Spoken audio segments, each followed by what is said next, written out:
The wooden planks beneath your boots creak with every step. Horses strain in their harnesses beside you, iron shoes striking stone as wagons force their way past. Steam hisses up from below street level, carrying the smell of coal smoke, salt water, and sweat. You are walking through New York City in the year 1890. This is not a view from above. We are on the street. Move forward. Around you, the city is growing faster than it can control, louder, dirtier, and more dangerous with every block. Close your eyes.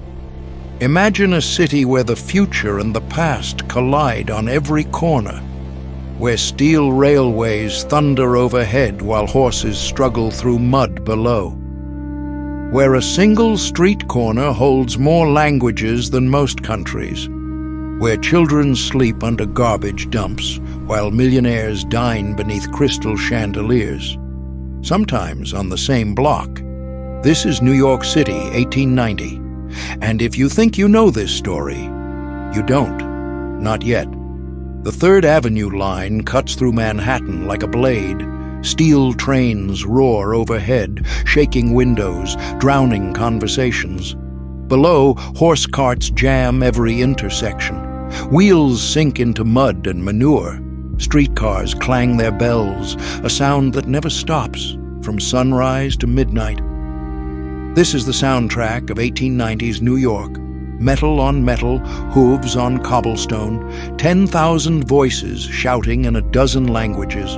Broadway pulses with such raw energy it feels alive. From Fulton Street north through Madison Square, the avenue never sleeps. Pedestrians dodge wagons, vendors hawk their goods. Street sweepers battle the endless filth that accumulates faster than they can clean. Above it all, the elevated railways cast permanent shadows, steel veins pumping people through a city that's growing faster than anyone can control. But look closer. Beneath the 3rd Avenue line, an Italian immigrant sits in darkness. His home? A space carved out under the Rivington Street dump. A pipe, some blankets. This is where he lives. This is where Jacob Riis, the photographer who refused to look away, found him. Walk down Bayard Street, pay 5 cents, not for a room, not for a bed, for floor space. 12 people crammed into a space 13 feet square. Men and women who've never met, sleeping shoulder to shoulder. Their belongings clutched tight because theft is constant. The room smells of sweat, cooking, and desperation. Flash powder explodes as Riis captures what polite society pretends doesn't exist. Under the 47th Street dump, another man sorts through trash. This isn't a job, this is survival. He picks through New York's discarded refuse looking for anything he can use or sell. His hands are black with grime. His home is a lean-to built from scrap. Above him, the city marches forward. Below, he's already been forgotten. The factories never stop. Inside the waste and dress factory, sewing machines create their own thunderstorm. Women bent over their stations, needles flying, fingers bleeding. The pace is inhuman. The pay is worse. But the alternative is starvation, so they work. On Division Street in Little Italy, entire families make neckties inside their tenement rooms. Fathers, mothers, children, all working. There's no separation between home and factory anymore. A family might produce 100 ties in a day. The pay, pennies. The choice, none. In a tenement on Broome Street, a woman and her children sit around a table making artificial flowers, beautiful, delicate things, destined for the hats of wealthy women who'll never know whose small hands assembled them. Under that same table, a tin bath.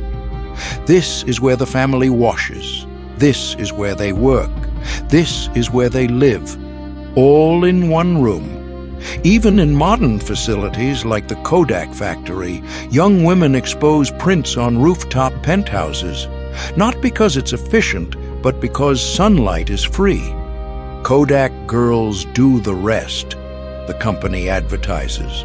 What they don't mention, the grueling hours, the chemical exposure, the wages that barely cover rent. Now shift your gaze uptown. At Delmonico's, society glitters. Crystal catches candlelight, silverware gleams. Conversations flow as slowly as the wine. These diners don't hear the elevated trains. They don't smell the tenements. They exist in a parallel New York, one of leisure, luxury, and absolute confidence in their place at the top. Fifth Avenue stretches north from 52nd Street, impossibly wide and clean. Mansions replace what were farms just decades ago. The Greenwich Savings Bank rises like a temple to commerce. Madison Square Park offers manicured greenery, a calculated contrast to the wild, unplanned chaos of the Lower East Side. This is the promise of New York, that wealth and power are here for the taking. But the taking requires being born into the right family, speaking the right language, having the right skin color. For everyone else, that promise is a mirage they chase until their bodies give out. Every day, ferries deliver more dreamers. At Ellis Island, they process thousands of faces, names, futures. Officials reduce complex European surnames to something easier, erasing centuries of family history with a pen stroke. At Battery Park, immigrants touch American soil for the first time, exhausted, terrified, hopeful. They scatter into neighborhoods that become worlds unto themselves. Mulberry Street transforms into an Italian marketplace. Pushcart peddlers line the sidewalks, selling everything from bread to buttons. Women balance wicker baskets on their hips, bargaining in dialects. The J. Scialo fruit stand does constant business. This isn't just commerce. It's the transplantation of an entire culture onto American concrete. On Hester Street, the crowd is so thick you can barely move. Vendors shout in Yiddish, Italian, German. A man carries bread on a tray balanced on his head. Another sells fish from a cart. The smell is overwhelming. Food, bodies, horses, smoke, but it's alive with possibility. Chinatown on Pell Street maintains its own rhythm. On Sundays, families stroll, preserving traditions in the shadow of tenements. Chinese immigrants face even harsher discrimination than Europeans, but they build community anyway, creating a New York within New York. The city expands through sheer force of will. The Brooklyn Bridge, completed just 7 years earlier, still draws crowds. Pedestrians cross the East River on foot, marveling at the engineering miracle beneath their feet. This is more than a bridge, it's a declaration. New York refuses to be contained by geography. At Union Square, workers lay cables for the Broadway Surface Railroad. They dig through streets still being used, causing chaos, ignoring complaints. Progress has no patience. Columbus Circle erupts with construction. West Street in Lower Manhattan chokes with horse-drawn carts and streetcars. Signs advertise Consolidated Refrigeration, Meacham and Farnham fruits, Dinwoodie's imported brandies. Every building is a business. Every business is fighting to survive. Childhood in 1890s New York is a lottery. Some children, those born uptown, visit Central Park Zoo wearing elaborate hats, trailing behind adults with umbrellas. They pose for photographs near the elephant pen, protected, educated, oblivious. Other children know different rules. At Poverty Cap, boys push wheelbarrows before they're tall enough to see over them. On Mulberry Street, A young shoeshine boy works under the watchful eye of a policeman on Italian Wall Street, where immigrant banks help send money home to families left behind. A girl, no more than 10, sits in a doorway holding a baby. Not her sibling. She's too young for that. A neighbor's child, maybe, or one she's been paid pennies to watch. Behind her, a garbage can overflows. This is the portrait Jacob Riis titled simply, Poverty. On the streets, homeless boys, called street Arabs by newspapers, sleep in doorways, on grates, anywhere that offers slight warmth. They're not orphans in the traditional sense. Many have parents. But survival scatters families. A boy might work all day and still have nowhere to sleep but the street. Yet joy survives. Public baths offer more than cleanliness. They offer dignity. Children swim and play, momentarily free from the weight of tenement life. At the Bronx Fair near Fort George, people line up at Frankfurter stands. Ice cream vendors do brisk business. For a few hours, poverty loosens its grip. Harlem's cycling clubs race through streets. The Harlem Clubhouse becomes a gathering place for those who can afford bicycles, a luxury signaling middle-class status. May festivals transform Central Park. German brass bands play for crowds of children. Music floats above the tenements, a reminder that culture survives even in concrete. Down Fifth Avenue, military parades showcase American power. In June 1893, the 7th Regiment marches to honor Spanish Royal Princess Infanta Eulalia. Crowds line the streets. Police maintain order. For a moment, New York presents itself as orderly, powerful, united. Behind the spectacle, power consolidates. Newspaper Row at Park Row radiates influence. The New York Times Building and New York Press Building compete for readers and truth. Vendors sell papers on sidewalks. Headlines shape national conversations.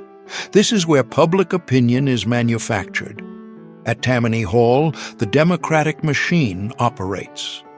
Men and women gather outside the Democratic National Convention. Smoke-filled rooms inside determine elections, appointments, fortunes.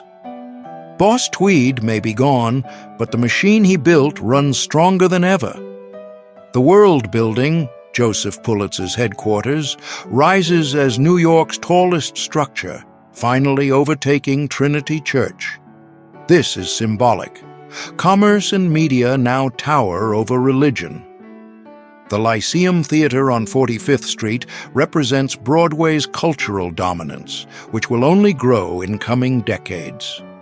From New Jersey, the lower Manhattan skyline rises from the Hudson River. Piers 4 through 13 stretch into the water. Ships arrive daily carrying cargo and dreams. The Washington Building at 1 Broadway stands 12 stories tall, a giant by 1890 standards, soon to be dwarfed. Oyster barges line West 10th Street, some still selling oysters, others converted to restaurants. T.D. Witherell & Co. and William H. Christie serve the wealthy and working class alike. Oysters are democratic food in 1890s New York, one of the few luxuries accessible across class lines. But for every symbol of progress, there's a reminder of failure. 5 points, the slum so notorious it's known worldwide, still casts its shadow even as it's being demolished. Willett Street sits in mud, waiting for the promised Bone Alley Park that may never come. Mulberry Bend remains a testament to what happens when profit matters more than people. Inside tenement rooms, men smoke pipes in spaces barely large enough to stand. Women do handiwork by dim light, their eyes aging before their time. Families sleep, eat, work, and die in single rooms. This isn't history. This is home for hundreds of thousands.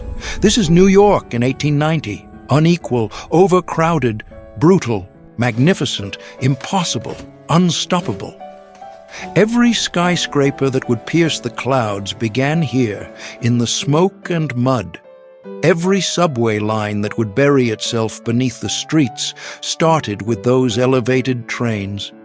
Every dream that made New York the city that never sleeps was born in tenements where actual sleep was a luxury. If these forgotten faces moved you, if these streets revealed something you never knew, then this story deserves to be heard. Hit subscribe if you want more untold history.